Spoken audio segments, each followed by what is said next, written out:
जिसके साथ कृष्ण होते हैं ना, अनंत ब्रह्मांड के सारे नक्षत्र, सारे ग्रह उनके चरणों में हैं। ये नक्षत्र खराब है, ये ग्रह खराब है।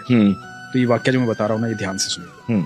तो हुआ यूं कि जब भगवान 5 जगह मांगने आए थे कौरवों से, कहा था कि 5 जगह दे दो, पांडव आराम से रहेंगे, तुम आराम से रहना, कोई झगड़ा, कोई विवाद, कोई युद्ध नहीं। तो शकुनी ने दुर्योधन को कहा कि सुयोधन, इसे बंदी बना लो, ये उनका फेवर लेके आया।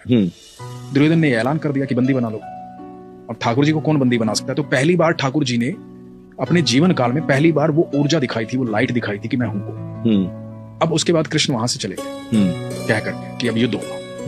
और धृतराष्ट्र ने राज ज्योतिषी को बुलाया ये जानने के लिए कि क्या होना चाहिए, क्योंकि उन दिनों एस्ट्रोलॉजी बिल्कुल, और आप सोचिए उस समय कितने प्रखंड पंडित होते हैं, प्रखंड बहुत, मतलब बहुत ग्रह नक्षत्रों की दशाएं कैसे बता देते हों। बिल्कुल बिल्कुल। तो राज ज्योतिषी को बुलाया, राज ज्योतिषी से पूछा कि क्या करना चाहिए बताओ।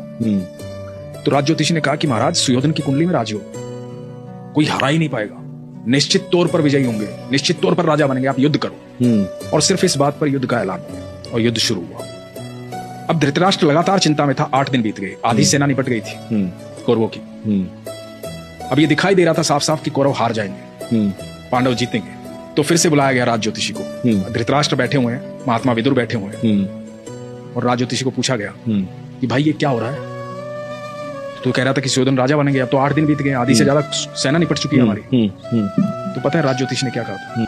कि वहां कोई है जिसने नक्षत्रों की दिशाएं बदल डाली, कोई है जो समय और परिधि से परे है, कोई है वहां। तो विदुर ने कहा था कृष्ण है वहां।